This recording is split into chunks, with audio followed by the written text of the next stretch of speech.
Hello, everyone, and welcome to our Tuesday night chat. There's a little people joining the room. There's our friends in the chat. We're all here. It's very exciting.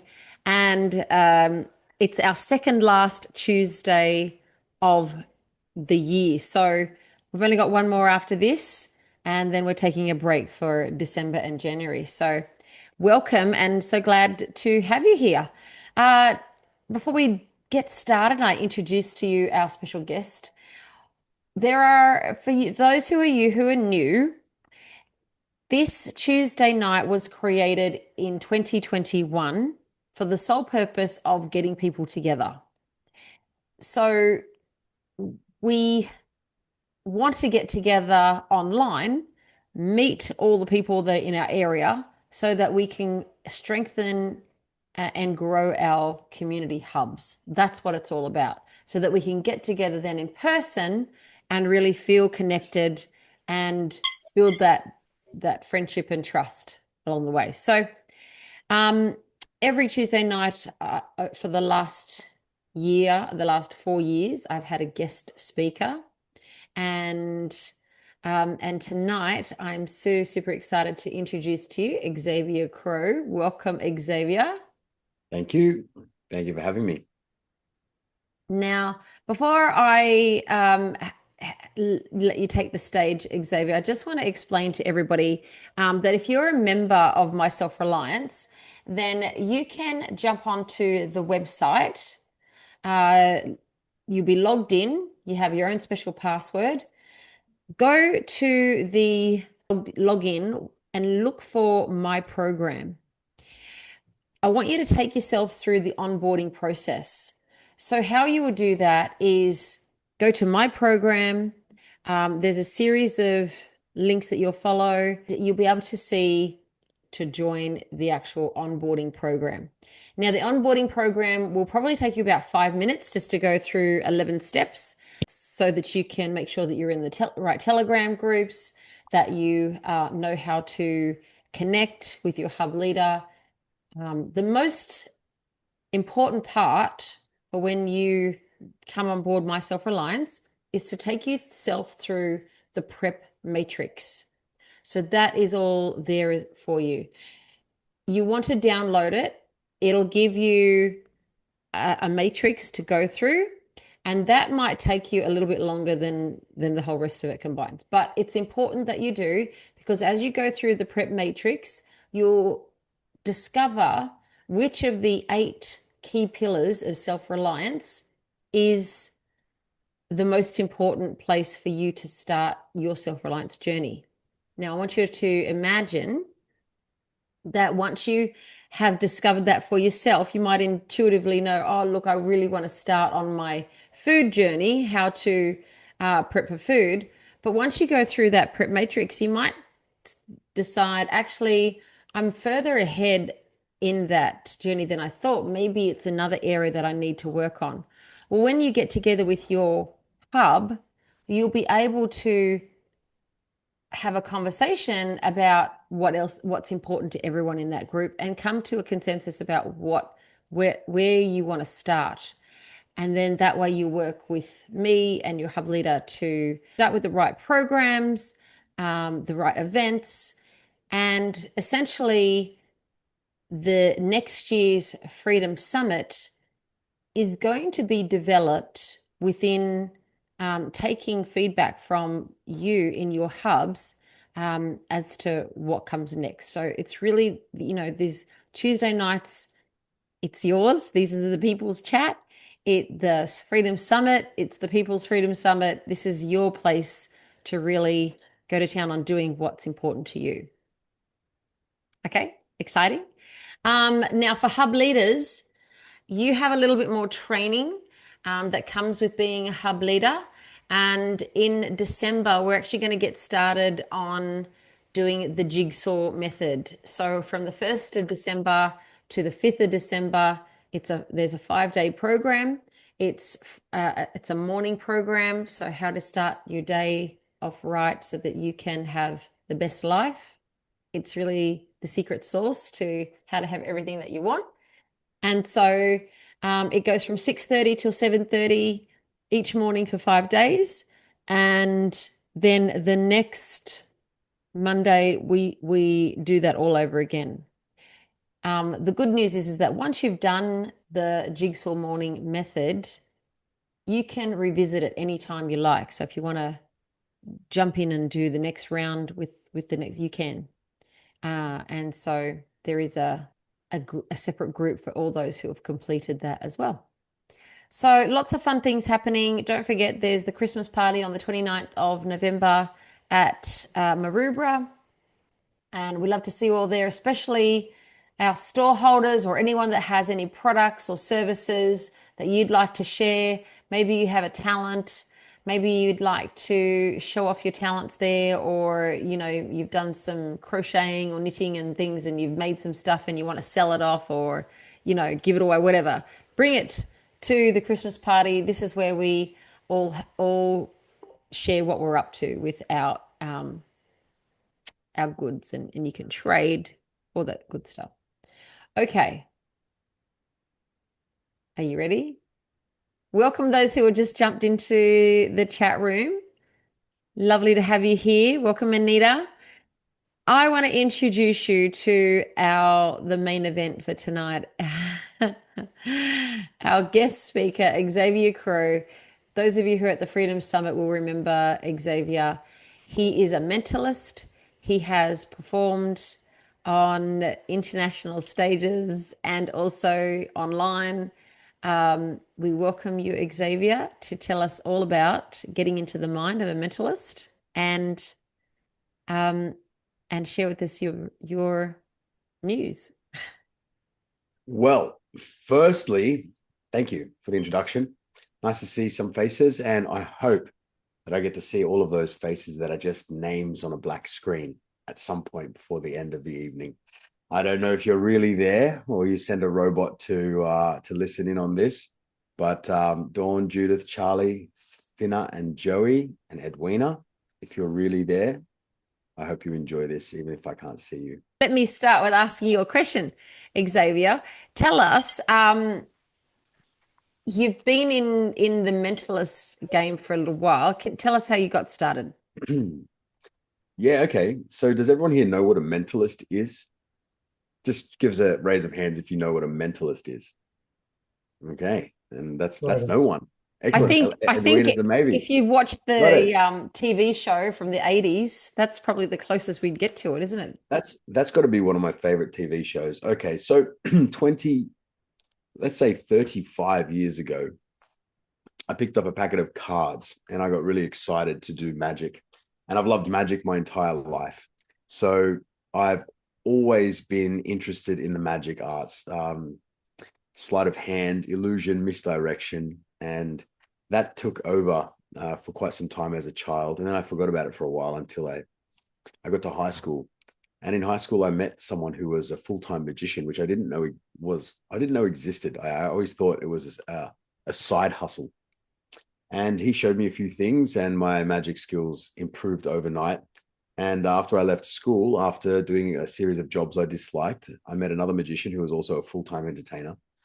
And he took me under his wing as a mentor and as a mentee and taught me how to turn magic into a career. So I learned how to he didn't teach me tricks. I did that all by myself, but he taught me how to turn art into business and find leads, create websites, make business cards, make phone calls, who to call, how to get gigs. And very quickly I gave up traditional work, and that was about 20 years ago. And I have not looked back since. I haven't had a regular job for about 20 years. I've spent the last 20 years learning everything there is about magic. And at some point, I got really excited about hypnosis. I thought hypnosis was a very fascinating topic. I like the idea of being able to use just words to create what looked like magic on a stage. So I started studying everything I could about hypnosis. And while I was living in New Zealand, I got tired of magic at some point. I opened up a hypnotherapy practice and I was helping people with their phobias, fears, and limiting self-beliefs, and specifically helping them to stop smoking, which is something that I overcame. And I wanted to give back to the society around me. So I became a hypnotherapist and found myself a little bit bored not being on a stage. So I closed the hypnotherapy practice. I created a hypnosis show, which was way more fun, way more exciting, way more interesting. And I toured that around New Zealand for some time. And once I left New Zealand, I ended up in Finland, following a love of my life, who is no longer in my life, unfortunately. And in Finland, I was ready to get back on the road doing magic again, and the pandemic took it all away from me. So I created a virtual mind reading show, a mentalism show. So that's what mentalism is. It's essentially magic of the mind. And that show was so good and so successful. I performed about 150 shows around the world during the pandemic, from UK to Canada to USA to Europe, for companies like Google and Coca-Cola and Combank, all from my lounge room. And the experience of being a mentalist, the communication that I needed to use to connect with people across the other side of the world through a little lens, gave me a real boost in my skills of communication, specifically verbal communication and non-verbal communication. I use my body a lot. And then when I came back to Australia, continuing to be a mentalist, I actually moved into the world of public speaking. So now I coach people how to speak better. I teach them how to master their mindset. And I am also a dating and relationship coach. And I teach people how to communicate clearly for relationships and in business, in sales. There's not many things I haven't done. And it's all to do with the mind. It's all as exciting as I can find. Everything to do with the mind lights me up. I love that. It's a personal, I guess, personal development tool, isn't it? When you can get into the mind and understand what's going on. What is it that you have learnt about yourself being a mentalist and overcoming challenges? The greatest lesson that I've taken over the last 20 years is, if there's something that you really desire, that is the thing you should work towards. There's no point continuing in something that demotivates you just because you've always done it. Now, everybody around me told me I shouldn't, couldn't, and probably wouldn't become a full-time entertainer. They said, get a real job. They said, you're never going to make it. They said, how are you going to make money like that? That asked me questions like, no, what do you really do for work? People thought, and especially people close to me, family and friends, were always telling me things like, like what are you actually going to do to make a living? And my father would say things like, get a job to support your magic career. And at some point, and I was only quite young, I was only about 19 or 20 when I said this. I said to him, if I get a second job to back my magic, I've already failed as a full-time magician. So I had to put all of my eggs in one basket and just make sure I didn't drop it. And I dropped quite a few eggs, but I learned to juggle and I learned to catch it, and I just kept going with it. I had a lot of downtime. I had a lot of struggles, but I've also learned over the years that the thing that drives me personally is the thing that I love to do. And I always have success in the areas when I follow the love. The money follows love. So follow love and then money follows that. So I never had to worry about where the next dollar was going to come from, because I always chose to enjoy what I was doing. I thought, if I'm going to live a limited time on this earth, whatever that may be, I don't want to spend most of that hating what I do. And so I've focused on doing all of the things I love. I've had many hats. I've always been an entertainer, but I've had many hats other than entertainment, but I've always come back to entertainment because that's the one I love the most. It means I just love being on stage. I love speaking. And now that I give back as a speaker, I feel like I add more value than just wow. I don't just get applause. I get silent appreciation. I have people writing notes while I speak, and I have people coming to me afterwards and saying, thank you for that little insight, because I'm using that in my life right now and it's helping me. Those are the things I live for at the moment. So I've learned to just chase the thing that lights me up, and I haven't gone wrong yet. Amazing. Uh, so when you're looking at someone and you're putting out there what it is that you're understanding and learning about that person as you're looking at them, Yep. um, tell us about those clues. Are you reading minds? Are you reading facial expressions? And How much do you really think that you know about that person when you've gone through that process? I spent countless years studying body language. So body language is one of my favorite topics. The reason I really love it is because it's universal. So everywhere in the world, a smile is the same. Everywhere in the world, there are certain things that a person will do with their body, which means the same thing, no matter where you go in any country. And originally, I wanted to learn body language as a teenager because I thought I could tell if people were lying to me. But that mentality, later on, I realized that was an insecurity. I was trying to learn if people were going to lie to me because I was actually afraid people would be lying to me. I was afraid of betrayal. I was insecure. So I learned body language specifically to learn deception, how to catch deception. And what I realized was I also was able to really understand my own body language. So what I looked like when I lied, how I was in the world, and what my face would do. And I became very scared of lying because I thought everyone knew what I knew. So I came back from a long trip in India, which taught me a lot about truthfulness and being peaceful and so on. So I came back to Australia after a trip there and decided, as a magician, I'm paid to lie. My job is to deceive people for entertainment. And I found it really conflicting because I'm trying to not lie anymore, but my job requires me to do so. So I actually had to go through all of my tricks, and I had to reword everything so that I was being honest in my language, but I was still able to deceive an audience for the effect to succeed. And what I found whilst doing that was really, really interesting. I found that by being more honest in my language, my body was following my language. And so I was much more deceptive as a magician because my body was giving honest cues while I was performing. And so this was accident. I'll give you an example. So this ring was a gift from my girlfriend. She said to me never to take it off. So I actually never take it off, and you'll see it stays right there on the thumb. Now, how did I get that past you? How did I make you feel like the ring was where it wasn't? And how did I get it over here? Well, I usually don't give this away, but I'll give you an example. When I when I used to do a trick, so there's something in magic called like a fake pass or something like that.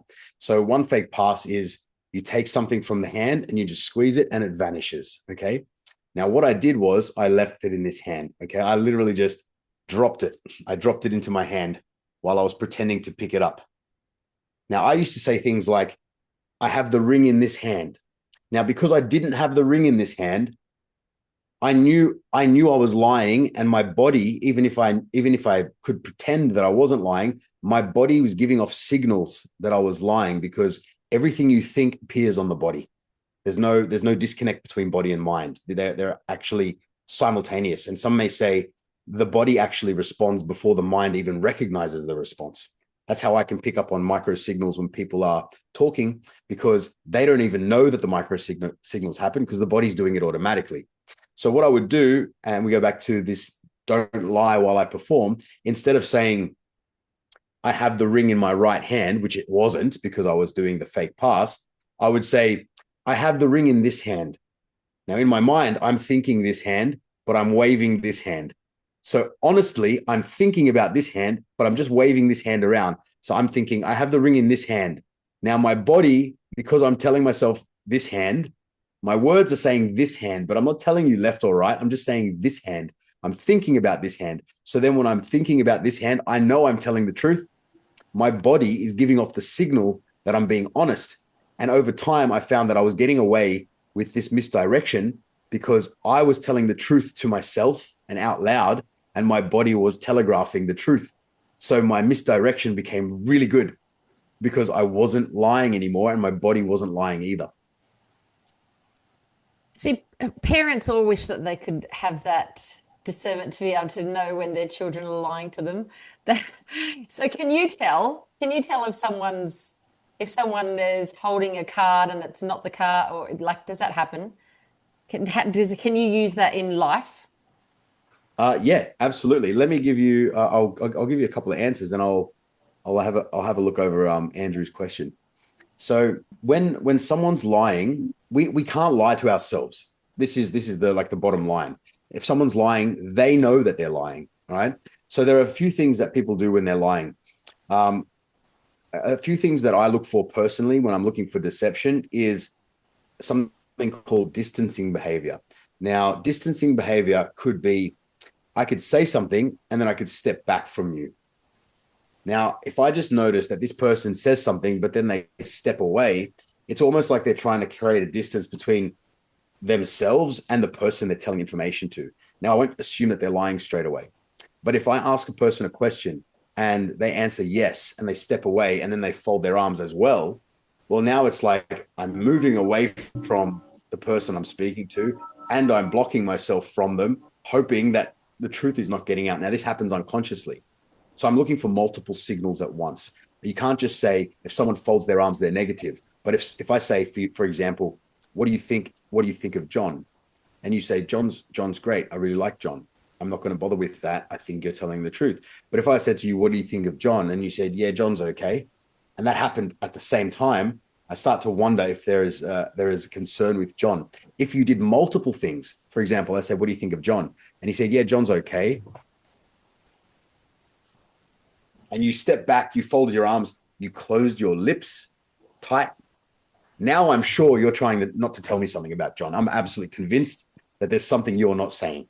You've moved away from the word John, you've blocked your body and you've tightened your lips as if to say, I'm not speaking. Now, in that moment, you don't have to say you're lying. You don't have to rush to a conclusion. But you may use that information. I use that information when I see it on somebody. I might just ask a new question. I might leave it and then bring it up later and see if the same reaction happens again. If it happens twice, I'll bring it up. If it happens twice, I'll be like, okay, are you okay? Are you and John okay? I'll just ask a new question. It works wonders in relationships. Most of my partners in the last few years are convinced that I can read their mind. I really can't. I just very, very perceptive at the moment, which means if something's up, I'll notice it. I may not point it out straight away, but I can give a hug at the right time without them asking. I can ask a proper question. I can stop a conversation when it starts to get heated because I'm seeing everything happen in real time. And so I'm adjusting myself to suit the person that's in front of me because what I'm reading is the language of their body. And I'm not waiting for them to tell me because sometimes people can't speak when they're feeling upset. So I'm actually looking for what they're telling me without words. Amazing. So when you do a show, I guess an online show might be different to an in-person show. Now you've got a big Yep. gig coming up tomorrow. You're hitting a stage with thousands, which is something you've Yes. been working towards. Very exciting. Yes. Yes. I have a Yeah, goal of 3,000 and tomorrow it's just over two. So we'll get to 3,000 by the end of next year, probably 4,000 if I can. amazing. Amazing. So I want to get to that, like how, the method that you use to manifest. But first of all, tell us what happens in a mentalist show. In a mentalism show, I use multiple skills at once. Okay. So you have to remember mentalism is a follow on from magic. So there is an element of deception there that has to be there because it is entertainment. There is also an element of influence, having people choose things they think are a free choice and then guiding them towards it subtly in a way that makes them think that they're choosing for themselves and then telling them what they're thinking. So some people will call it mind reading, and I would more accurately call it thought leading because I'm reading the thought you have, but I've led you there in the first place. And that's the difference. So you may think it's a free choice, but then at some point I've moved you in that direction. I've done it in a way, I've used my language in a way to make it feel very free. And because you think it's free, it seems as though you thought of something of your own accord, but I was there the whole time following along. So mind reading is very, very interesting because it looks psychic, but it's not. I don't claim to be psychic. I do things that seem psychic from time to time, but I know that it's all entertainment. So have no fear. I can't tell you when you're going to get married or if you're going to be rich. You'll have to just wait and see. Okay, so before I ask this next question, I'm gonna come back to it. Tell us then, how you've used these skills to level up. So you know you've said over the years you've kind of gone from different jobs and different things. Yep. But I know that you use your own mind to, and Yep. you've developed it over time. Mhm. What's some of the methods that you used in your personal development journey? Yeah, that's fantastic. So I'm very aware that what I focus on amplifies in the world, right? And we can make it a spiritual conversation if we want. I spent a lot of my life being very spiritual. I spent a lot of time in India, hair out, no shoes, one pair of clothes for 6 months. Like I was a hippie, and I was really in the earth, and I was hyper spiritual. And India was a great place to learn about all that. I also found that I wasn't very grounded when I was that spiritual, and I had to learn to come back to earth. So I moved back into the world of reality, bringing the spiritual understanding with me. And so I have a bit more balance now. So along that journey, one of the things that I realized was that when you focus on something, I used to think, oh, I focused on it and then it appeared in my life. It's like magic. Well, yeah, you can see it like that unless you put logic onto it. Now, it is magical, the fact that it appears out of nowhere. There are things that I cannot fully explain. But then again, there is a way of explaining something like that. There is a part of our brain called the reticular activating system, and that's what turns on when we focus on something. If I focus on a thought, my brain looks to make that job easier for me. So it takes over the focus. And so I can go about my day while my subconscious mind continues to focus on that.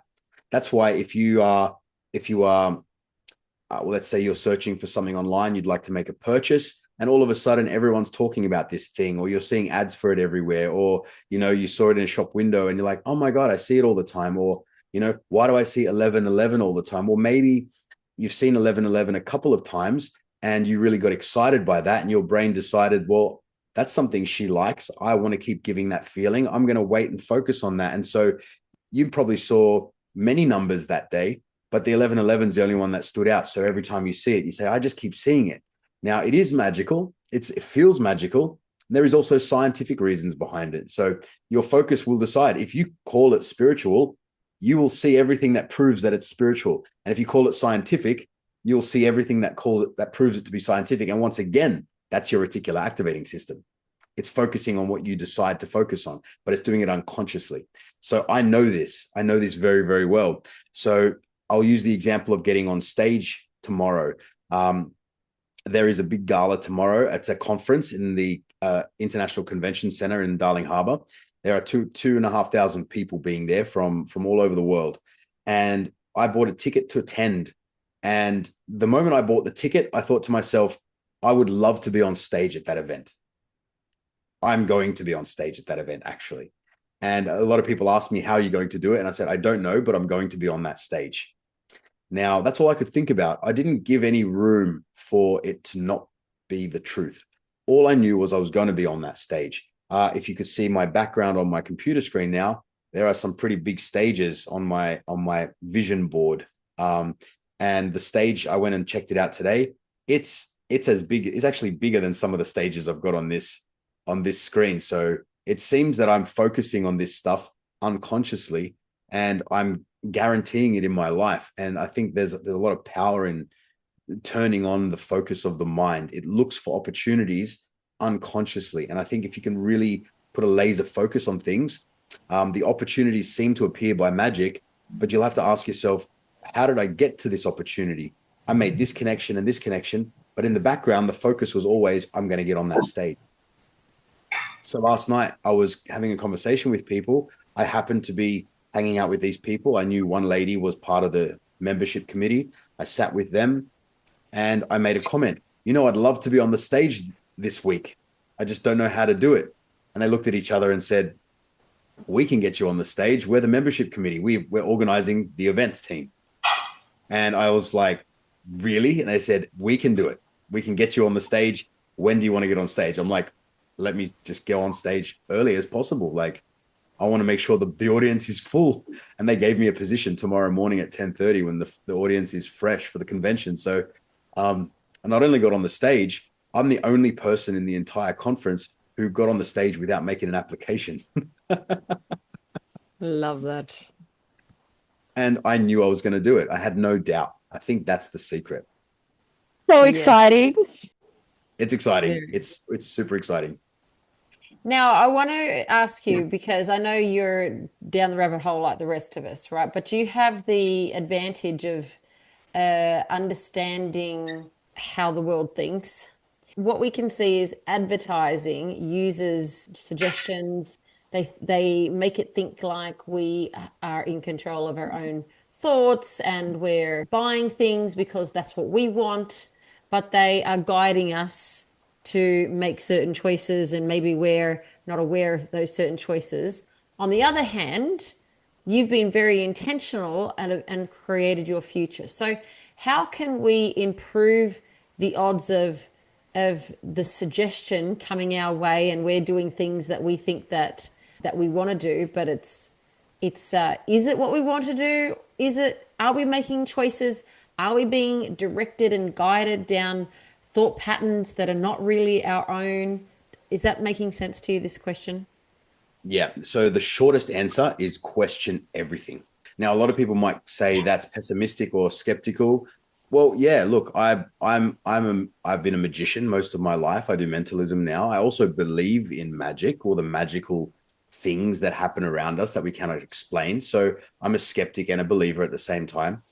When I say question everything, it is there are so many things that I was taught in school as fact that I then later had to look at as an adult and realized there's no evidence that it's fact. It's just taught as fact. The people teaching it also think it's a fact. So, like I said before, with pretending to hold something in my hand and my body is convincing you because my body's telling the truth, I can't blame the teachers or the authorities or the doctors, or I can't blame these people in those positions because they've learned to believe that it's true. So they're completely committed to it being the truth, which is why when they teach it to kids, we take it on as the truth. But when I was a youngster, I would ask questions to teachers that they couldn't answer. I found myself unusually perceptive. I'm not saying I have a skill that no one else has. Everyone can learn to do what I do. That's for sure. I could train people, and I do train people to have perception in certain ways.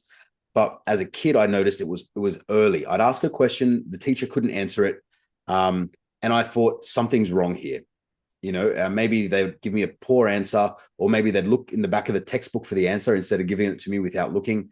And I was thinking, I'm supposed to do an exam on this, and you can't even give me the answer without looking in the textbook. So you don't know the answer. How can I learn from you? So I was questioning the authority from a very young age. And that was, I think, very fortunate for me. I started to really question stuff. When I started learning influence and I started learning NLP and hypnosis, all I could see was hypnosis everywhere. When you talk about the media, it's entirely hypnotic language. Everything about it is hypnotic. Your decisions are rarely your own unless you're vigilant about it. When we look at should we be a person that drinks Coca-Cola? When you look at a Coca-Cola sign, even the beads of sweat on the bottle are hypnotic. It looks cold. It looks refreshing. Whatever that drink may be for you, if there's a photo of it, they'll manipulate the photo to visually hypnotic. So everything is hypnotic, and hypnosis and hypnotic trance is apparent everywhere. So when I say question everything, it's like even the thought, I'm really hungry right now. In that moment, you could look around and say, what was that thought? Where did it come from? If you've just been on Instagram and something flashed by you, or if you heard a sound that reminds you of a restaurant, that could have triggered the hunger and you're not even hungry. So question everything. And I don't mean be pessimistic. I mean, just double check that you're making decisions because you want to, because it's very easy to be unconsciously driven in a particular direction. And I found during the pandemic specifically, I was very frustrated because I was watching people blindly follow instruction. Now, I understand why they did that. And it wasn't that I was surprised by it, because I understand that it's very easy to manipulate a population. You just have to get a small group, to really believe something, and then it spreads. What I was actually more afraid of was how easy it happened. And I found myself alone in Finland as a one person walking around with millions of zombies just following orders. And I'm like, no one's questioning any of this.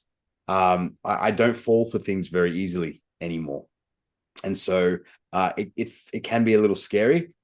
Things like there is my self-reliance community, is a really wonderful thing to have, because it makes one feel that there are other people that are open-minded enough to second guess what the truth is. And I find myself attracting people just like the people that were there that weekend. So I'm not surprised that we connected. Is there any particular process or activity, something that you do that helps you to be resilient in that way, to guard your mind? Or, I mean, other than, so one that you talked about was question everything. Yep. But any other processes that you want to share? Um, what are you referring to specifically? Well, one of the things I recognize is that when we first wake up in the morning, a lot of people reach for their phone, Yep. and they're automatically on their phone and taking everything in without checking their mind first. And so Yep. during the jigsaw program that we do, that's one of the things that I actually take people through, is how to be with yourself first before you're Yep. let the rest of the world in.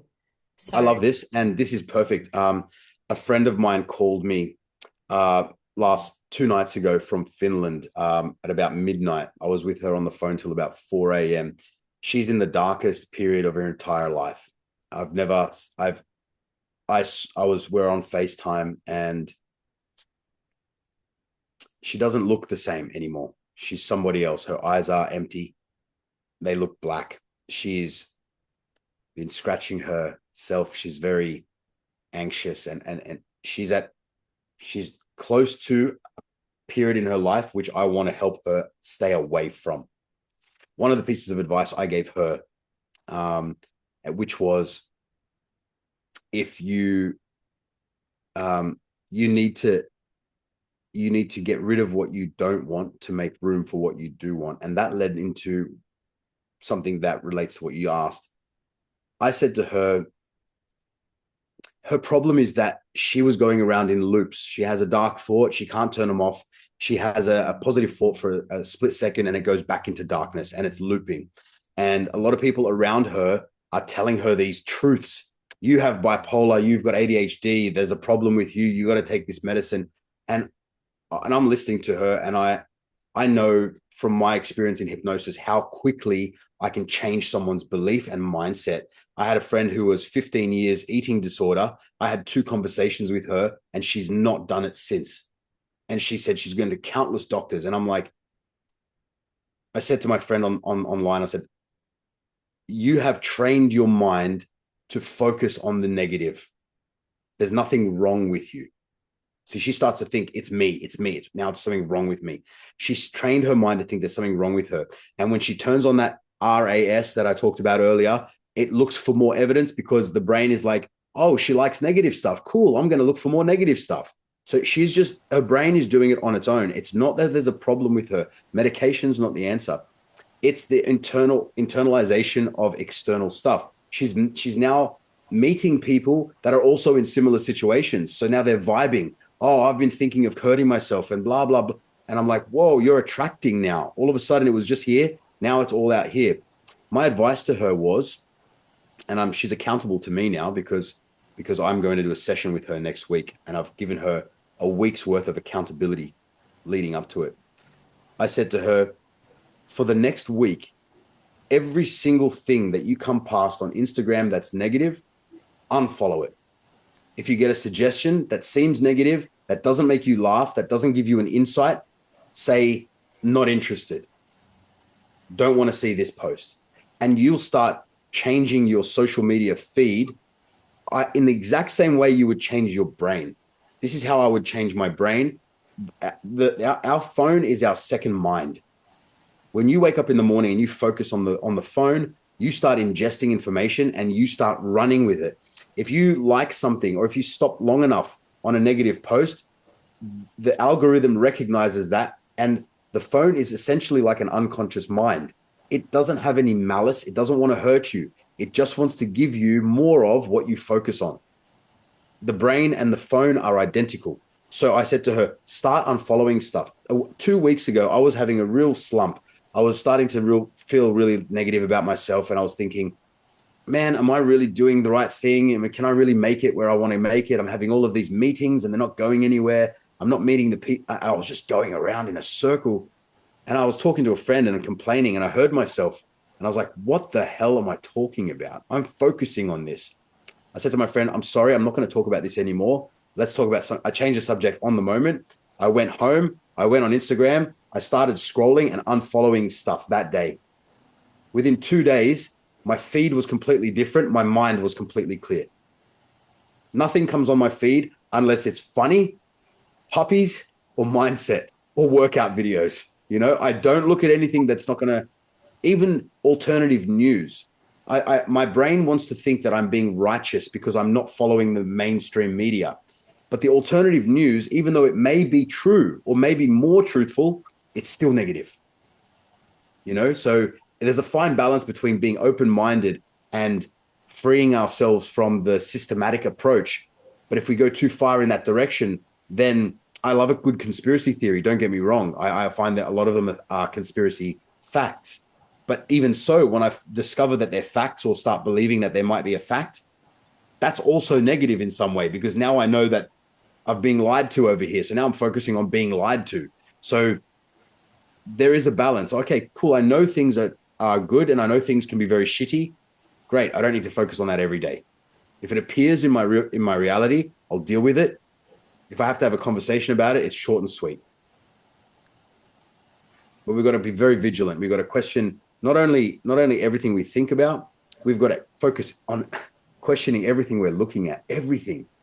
Even now, I mean, I love dark jokes, but when I look at a dark joke now, I'm like, actually, the essence of that joke was actually didn't feel really good. There was a part of me that was like, oh, that was like that was a darkness. I'm like, I don't actually even need that.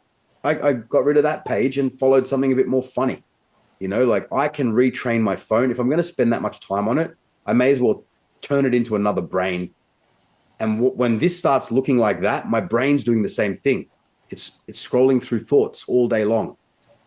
So you can change your brain by changing the phone. And this is something I've only recently realized. And I'm definitely going to be an advocate for speaking about that, because we're all using phones. I love that. I love that. That's a great piece of advice. I haven't heard that anywhere else. But we do follow that on our My Self-Reliance channel. We don't let negative stories come in, just useful, productive ones. Lately, if anyone's been following my posts, it's all about how to your best morning, because I want people to start reticulating activating system, start realizing, oh, I need to start focusing on how I start my day. And yeah, things that really give solutions to what we're dealing with, not problems. So I used to be very much, fuck the system. That was my mindset. But that wasn't a positive mindset. That didn't actually help me. Not only that, there is a system in place that allows things to. The fact that we're on this call now is a byproduct of the systematic approach to capitalism, technology, and so on and so forth. I can afford things. I can have wonderful things. I can have this amazing camera that allows me to see you guys and record my stage performances so I can get it out there to more people. I can't say that the system is a problem. What I can do, though, is make sure I'm not trapped by it in any way, and make sure that I use it to the advantage of myself and the people around me. You've got to, what do they say? Learn the rules like a pro so you can break them like an artist. You don't try to destroy something. You use what you can with it, and you manipulate it to your advantage as best as possible. We can't undo everything all at once. We can just surf it. We can play with inside it. The movie The Matrix, they did destroy the system at the end, right at the end. But at the beginning, they were just like playing with it. This system is a construct. We're using it in our best ability. We're aware of it. Once you're aware of it, you manipulate it. You probably can't get, I don't know if you can get rid of it. It's a design. It works the way it works. It's like loopholes in tax. It's not like they stopped paying tax. They just figured out the best way to move their money around so that they don't have to pay it. It's not illegal to do so. That's still the same system. Mm, It's not something we have to get rid of completely. It's something we have to understand and manipulate with. amazing. Now, not finally, but as we get towards the end of this conversation, where have you drawn your inspiration from? Any good books or courses or mentors?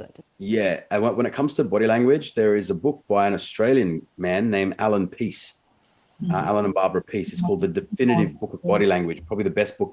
Another Very book good. would be called What Everybody Is Saying, and it's the word every and body is split.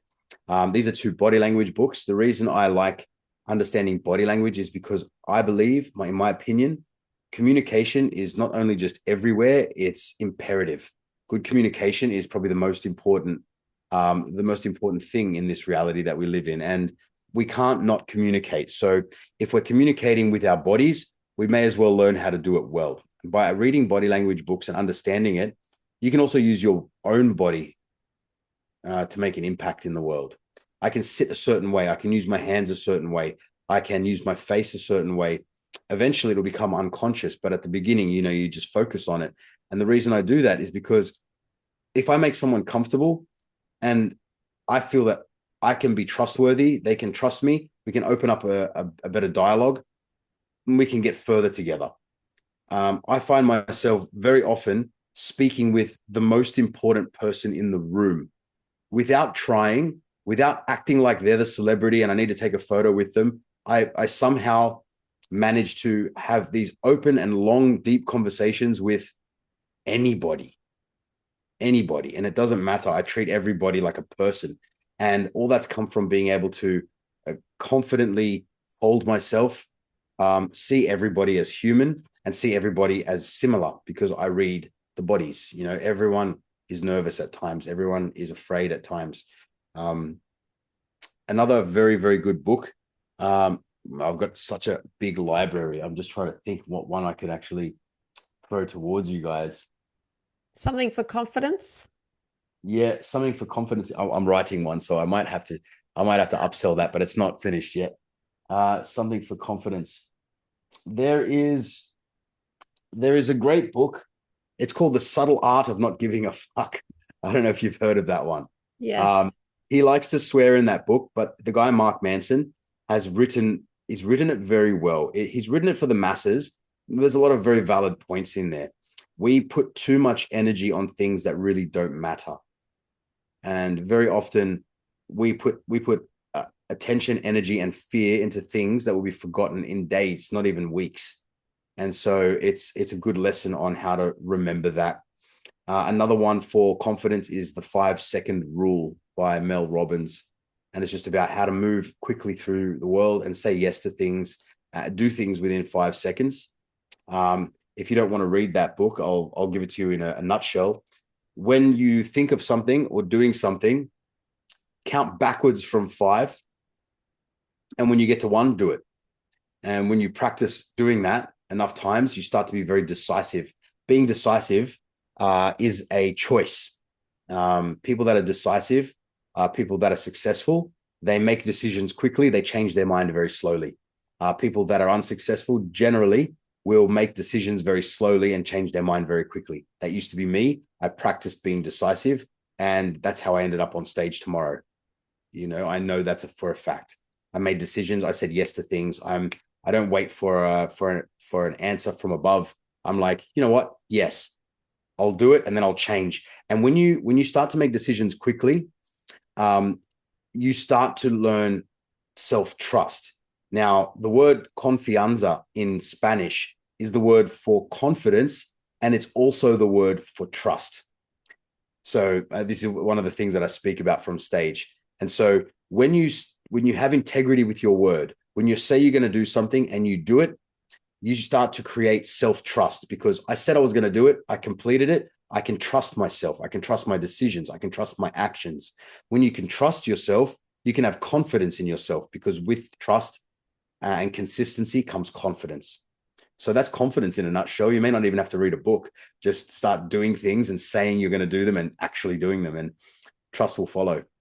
That is 100% right. And you can start with deciding what time you get up in the morning, or something that you're not going to eat, or like, simple little things that can actually help you build that confidence. It doesn't have to be a massive thing. It can just be a simple thing as well. Simple things, Speeding and up. start small.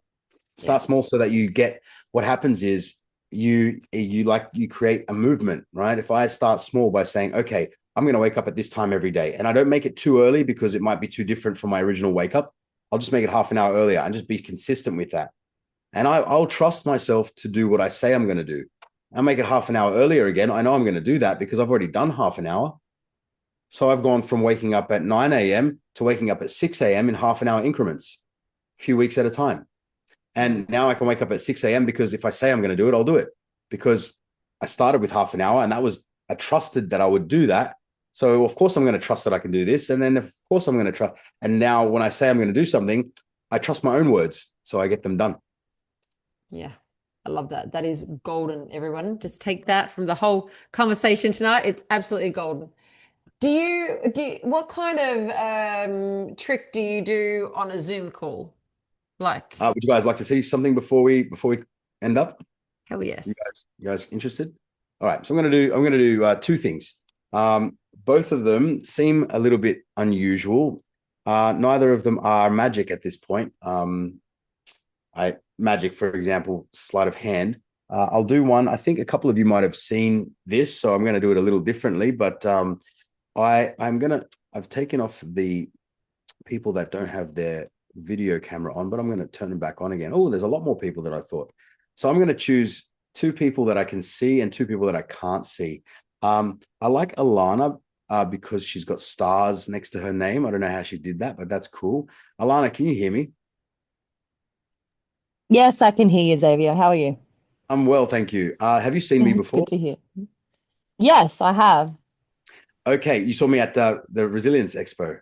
Oh, Yes. Alana, all right. Yes, Hello. I even saved your number in my phone with stars on it. So Oh, wonderful. I'm it's glad to hear that. consistent. All right. So Alana, what you're going to do is you're going to think of a playing card in the packet, not the Joker, and avoid something like the Ace of Spades or the Queen of Hearts, because they're very common, and I don't want people to think this was too easy. Right? Think of a random card that probably a magician wouldn't think of. Mhm. And now what I'd like you to do is choose someone else in the audience on the Zoom chat. You can call them out by name. Come on, Maybe Andrew. Andrew. Andrew's Yeah, going to come do this. on. All right. All Yeah, right. okay. We're going to see. We're going to see in a moment if Andrew can read Alana's mind. Okay. We're going to do this kind of little weird thing here. Now, you guys keep Andrew, don't think of a card just yet. Alana is going to send that to you in a moment. We're going to go over to Eva as well. My godmother's name was Eva, and I have an affinity for that name. Eva, are you there? We'll go to what I see just below. Dawn, are you there? I met Dawn Fraser just recently. She was in the audience for one of my keynote presentations, and I then did a performance in the gala dinner. And I went over to Dawn afterwards. She invited me over, and I said hello to her, gave her a little cuddle. She's about 90 now. And the first thing she said to me was, "How the fuck did you do that card trick?" And I was like, "Auntie Dawn, you're still as cheeky as ever." So Oh, anyway, wow. that's a good experience. Okay, Dawn's not there either. All right, let's move down. Let's go to Wendy. I'm choosing people that have their names on. See, I knew they weren't watching. So Alana and Andrew, and we're going to go with Anita. We're going to go with Anita Sparkle and Sim, and Rohan's going to be a judge. Okay. Oh, no worries, Dawn. Actually, Dawn, what I'd like you to do is think of a number between 1 and 100, but don't tell us what it is. All right. Type yes if you can think of a number between 1 and 100. Perfect. All right. Now, Sim, I'd like you to also think of a number between 1 and 100. Now, the game is going to be like this. Rohan, you're going to be the judge on Dawn's number. Anita, you're going to be the judge of Sim's number. Okay. You have the ability to say yes to the number, no to the number, or change the number, right? So we'll get to that in a second. I'll explain what I want you guys to do. And this is how I'm going to do it first. So in my phone, I've made a list. I'm hoping you guys can see this. Yes. Okay. It's clearer now, right? Yes. So I've got a list of celebrities. I've got a shopping list here. So this is a list of celebrities. You can see they're all different. Michael Jackson, Julia Roberts, James Cohen, Donald Trump. I mean, there's 100 in here. Okay. Yes. And there's a shopping list as well. There's 100 items there. You can see milk, rice, eggs, spaghetti, potatoes, beer, hair gel, toothpaste, socks, shoes. This is what we're going to do. Both Dawn and Sim are going to think of a number. If you saw a number here and you saw what was next to it, that's not what I want you to do, because I don't want you to be influenced by what you saw. I want you to know it's a free choice. So I want you both to think of a number between 1 and 100, and we'll start with Dawn. Dawn, type the number that you're thinking of into the chat and let us see the number that you want. 79. Now, I did say Rohan was going to be the judge. Rohan. I lived in Finland. We pronounced every letter. So Rowan.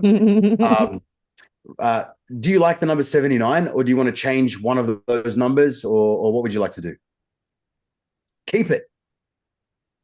Okay, unmute yourself, Rowan. Because you're the judge, you can decide. Do we look at number 79 on the celebrities list or the shopping list? Shopping. All right. Now, if you'd chosen celebrities, this would be completely different. Okay. It's up to you. So we'll go to the shopping list. And I think you can see that. That's much better. That's nice and clear. I can't really see the numbers. Tell me when we get to 79. Here somewhere? Yeah. Yep. All right. What's on 79 there, Rowan? Say it out loud. Apples. Apples. Dawn, you chose apples. Okay. You could have easily chosen shrimp, but you chose apples. Okay. That's a good start. So we've got apples there. Fantastic. Now we're going to do the same with Sim. Sim, you please say your number out loud, and Anita, you make a decision. Now you're the judge. No one's going to get offended if you don't like the number. Change it. All right. Up to you. Sim, what's the number that you want to use? 52. Anita, Miss Sparkle, what do you think of 52? Cut it. All right. Okay. Do you want to change the 5 or the 2 or both? Change the 5. Okay. So it's going to be something 2. What is it, Sim? 72. Is 72 okay? I'm terribly sorry. I meant change the 2. Change both of them. Change the 2. No, change the 2. So, yeah. All right. So it's 50 something. What is it, Sim? 55. Is 55 Yes. okay? Oh, She wanted 55. All right. Back to the notes. So we're going to have a look. It could have been 72, but it wasn't. We'll go to the celebrities and we'll go to 55. Down here somewhere, is it? Here's it. What's that? You gotta get. Can you see 55? Yeah, Leonardo DiCaprio. Leonardo DiCaprio. Okay, cool. If it was 72, which Sim originally wanted, it would have been Tina Turner, Sim. So it's a big difference. It could have been Tina Turner, right? But it was lucky. Anita said, change it. So clearly it's Leonardo DiCaprio. So that's part 1. So we've got apples over there. That was Dawn and Rohan's choice. And Anita and Sim chose Leonardo DiCaprio. Okay, we'll leave that for a moment. Alana, are you ready? Mm-hmm. Did you find your car keys? Not She yet. didn't. Okay, that's good. All right. Alana, think of that card that you were thinking of. Have you got it in your mind? Yep. Did you change your mind at all? No. Okay. Before you say anything out loud, I'm going to leave this here. Now, this is not a magic trick. Everything's already done. Everything is already done. So what I want you to do is look over at Andrew's picture. Andrew, look at Alana's picture. Alana, using your eyes, your best mentalism look, I want you to send the name of the card with your eyes over to Andrew. Don't say anything. Andrew, when you think you've received the card, say yes. Yes. All right. Good. So on the count of 3, both of you are going to say the card out loud. Would you guys be impressed if it's the same card? Yeah. I would Yeah. be. Yeah. I'm not sure who to be more impressed by. More impressed by Alana sending the card or Andrew receiving it, but both is pretty cool. All right. So on the count of 3, you'll say your card out loud. Do not wait for the other person. Just say it out loud so that there's no delay, no cheating. All right. On the count of 3, say your card out loud. 1, 2, 3. 7 of spades. 5 of hearts. Close. What did you say, Andrew? 7 of spades. Okay. And Alana said 5 of hearts. Now, the beautiful thing about this is what comes next, actually. I told you, Alana, to think of a card, a random card, one you wouldn't normally choose, and you went for the 5 of hearts. I told you to send that card to Andrew, and he thought of the 7 of Spades. spades. Alana, you didn't send the card to Andrew, but what happened, although you may not realize it, and what happened in the series of comments I made leading up to this, I actually wanted you to choose the 5 of hearts, Alana. And Andrew, you chose perfectly. I wanted you to choose the 7 of spades as well. There's only one way to prove it, and that's with this packet of cards. Now, I haven't opened this. I said everything is already done. And what I mean by that is I took 2 cards out of this packet before this Zoom call. 2 cards. I took them out and then I put them back in. However, I put them back in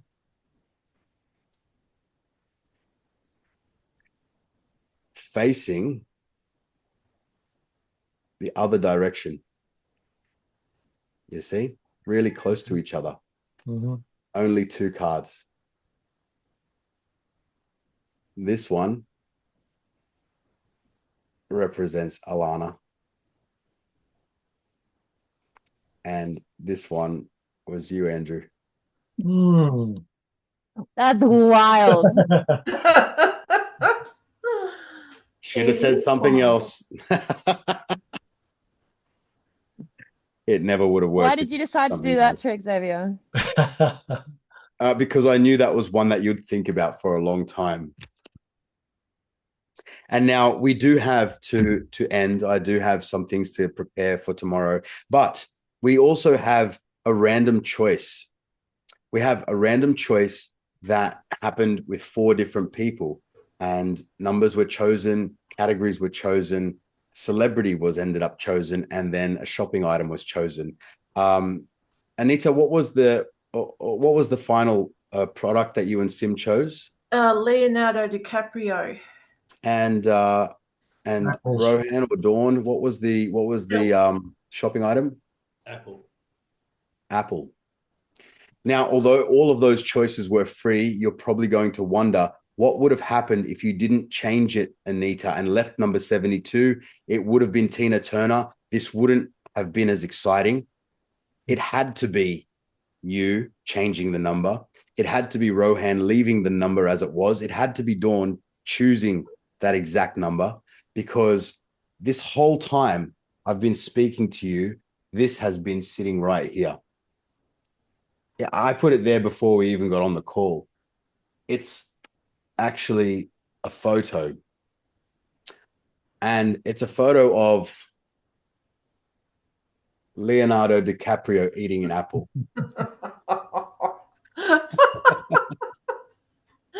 How did you even get that photo? We go way back. Wow, guys. Well, that's just a little example, guys. I hope you enjoyed tonight's conversation. I know I did. If there's any questions, I'm happy to stick around for a couple of minutes and answer a question if something came up. Otherwise, I'm happy to end it there too. Wow, what a way to wrap up the year, guys. That's so much fun. Xavier, thank you so much. My pleasure. Let's, Blowing minds, Xavier. It's my job. It's my just brilliant. Just brilliant. We have been really blessed to dive into the mind of a mentalist, hey, and feel like you've just had yours pulled out. So yeah. Andrew before was asking about what would you say about focus, misdirection, distraction, self-deception, and how it influences our thinking and results from a mentalist / magician's point of view. Andrew asked Okay. really deep questions. Do you understand Yes. that question, Xavier? I'll paraphrase that question so I know I'm answering the right one. Focus, distraction, misdirection, self-deception. Okay, focus, distraction, misdirection. Those three things are linked. I create focus and I use that as misdirection and distraction. Okay. This is the example I gave. When I take the ring, I focus on it. I put all my energy onto it and I look at it. It's almost impossible for you to look back over here because I'm here. So my focus, my distraction, and my misdirection are all happening in the same moment, right? And of course, I already told you how that works. So those things are very powerful as tools. We're also doing that to ourselves. My friend that I told you about earlier, who had an eating disorder, was convinced that she could get away with calling it binging and purging. The first time she said it to me, she said, "Oh, I was having a binge the other day." And I clocked that language. I was like, okay, that's a very interesting thing to say because I binge sometimes when I eat pizza, right? So I've used that word. It's a very light word. It's fluffy. And then another conversation, so as we got to know each other, she brought it up in conversation again. She was like, "Oh, I was binging and I had to purge." And I was like, interesting. Then she used it in a combination, binge and purge. And I was like, okay, wait a second. Are you telling me that you eat to excess and then throw it up? And she said, yes. And she was telling it to me as if it's happened in the past. And I'd known her for a few months and I realized she was talking about a few days ago. So she was focusing on language. She was misdirecting me and everyone else she spoke to. And she was distracting herself from the truth was, and I said it straight to her. I said, you have an eating disorder and it's called bulimia. And the moment I named it, she reacted. It was an internal reaction. I wasn't negative. I wasn't hard on her. I was not judgmental. But my language towards her was, you are using language to deceive yourself and other people so you can continue doing it. You're talking about self-deception here, right? So our language can be used not only to manipulate the world around us, we can manipulate ourselves with language. And we have to be careful of the things that we say and how we use that language to let the world know something that's not true while all the time feeling something different. A lot of times you'll notice people that are overly happy, or they say, I'm fantastic. I'm always good. Life's always amazing. Is it though? My life's pretty amazing. My life's pretty fantastic, but it's never going to be always that. So I'm listening for words like always. If it's coming out of my mouth, I'll check myself because I don't want to be distracting or misdirecting or influencing myself negatively with language, which means when you focus on the words that come out of your mouth, when you focus on the body language that you use, you'll start to see it everywhere else as well. A lot of people think learning body language, learning language patterns is about understanding other people. Actually, most of my learning came from learning about myself. How do I use my body language? How do I lie to myself? How do I use words to make excuses when I really should be doing something else? Once I started seeing it in myself, I couldn't help but see it in others. My influence became greater when I started influencing myself first. How was that for an answer? Very good. Yeah. Very good. Very Yeah. good. Even when you say can't, self-fulfilling prophecies, right? Whatever you say you can or you can't, you're right. Yes, absolutely. There is something else I'd like to add to that, because that's a really good one. I have a lot of people that are in my life that are using negative language like can't, won't, can never, things like that. And I will say to them, there's a 3-letter word that you can add to that, which will change that from impossible to possible. And the word is simply, does anyone know it? Now. I can't do that now. That works. I can't do that yet. I can't do that yet. Yeah, good one, Charlie. So the point of saying that is this: if I can't do that, I'm committing to the idea that I can't do that. I turn on once again my reticular activating system. My unconscious mind says, "Oh, okay, he thinks he can't do that. Great, I'll take care of that for you." And he starts looking for evidence that I can't do it. My unconscious mind is no different to Instagram. I mentioned it earlier. Whatever you train it to do, it'll do automatically for you. You start creating an algorithm. So if I say I can't do it, I will find the evidence. Even if I don't want to, I will just have things happen. And I'll be like, see, more evidence. No, it's not more evidence. You're focusing there. I can't do that yet. So then next time it happens, it might be so that I can actually do it. It might be so that I find a little piece of evidence that I can do it. And then it starts to amplify, and I start looking for evidence that I can do it. I can do it now. I can do it. I couldn't do it. And now it's past. Yet is very powerful. If someone says to me, I can't do it, I just butt in and say, yet. People get it. I do have an event in Sydney next Tuesday. It's food, wine, and mentalism and magic, right? It's a dinner and a show. I'm working closely with a beautiful lady named Shiana Tyler, who's a director of a winery. We're doing something called Wine and Illusion, and the owner of the Fortune Village in Town Hall. It's one of the oldest standing restaurants in Sydney, and so we're putting on an event there. So grab a friend, come along for a If you meal have and a glass of access wine. to the Telegram group, Xavier, you can put it straight in. Self-reliance and food storage. It's the chat group. Otherwise, you can send it to me personally and I can put it in the channel.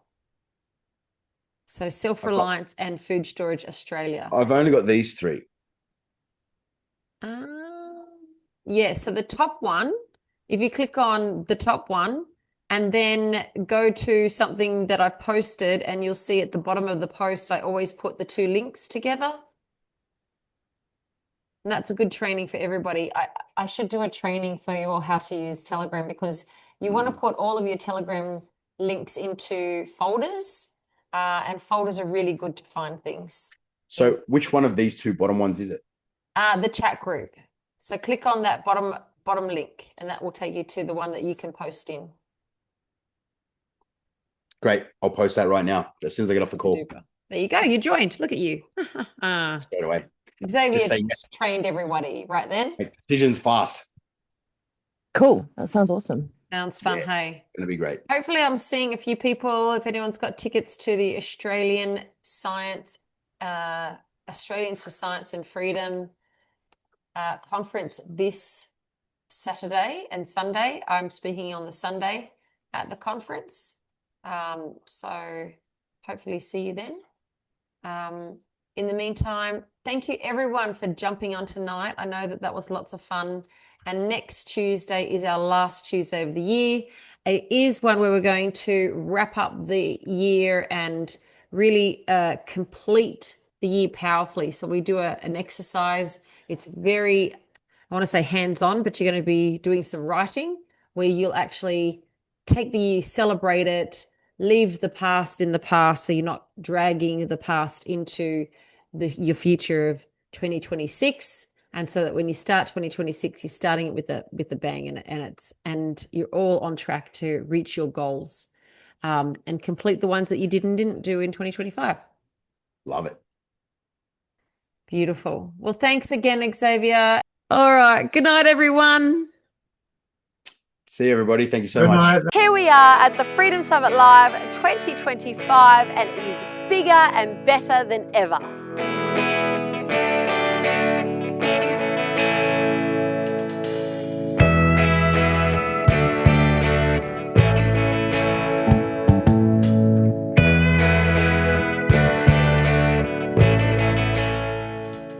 We're in a new chapter of My Self-Reliance. We've taken the prep matrix across our 8 key pillars of self-reliance. They are food, finance, health, relationship, education, technology, communication, and faith. We are taking our prep matrix across to our hubs and our hub leaders across Australia so that you can have self-reliance in your community.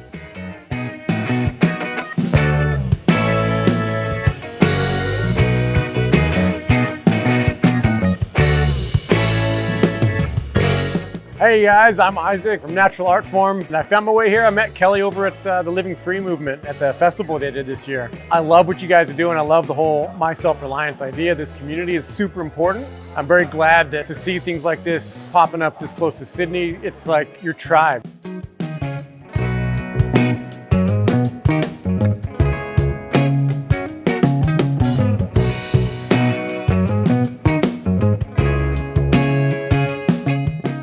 Hi, this is Michael O'Neill from the Heart Party, and I'm here at the My Self-Reliance Summit, and it's amazing. I'm just having a wonderful time. There's great people here, the speakers are great, and Kelly, the organiser, she's outstanding. Love your work. I recommend that anybody, if you have the opportunity in the future to come to this summit, make it a day. It's in the most beautiful setting. It's just fantastic. The food's great. I had a wonderful meal down here. Everything is good. I feel very much at home.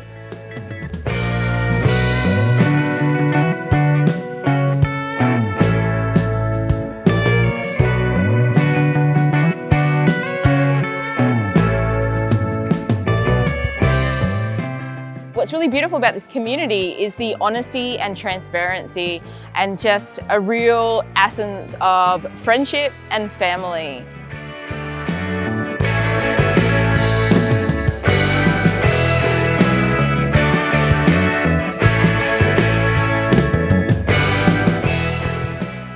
So if you want to be a part of a movement that's making a difference, reach out to me. I'm Kelly Wilkins. Come and join us.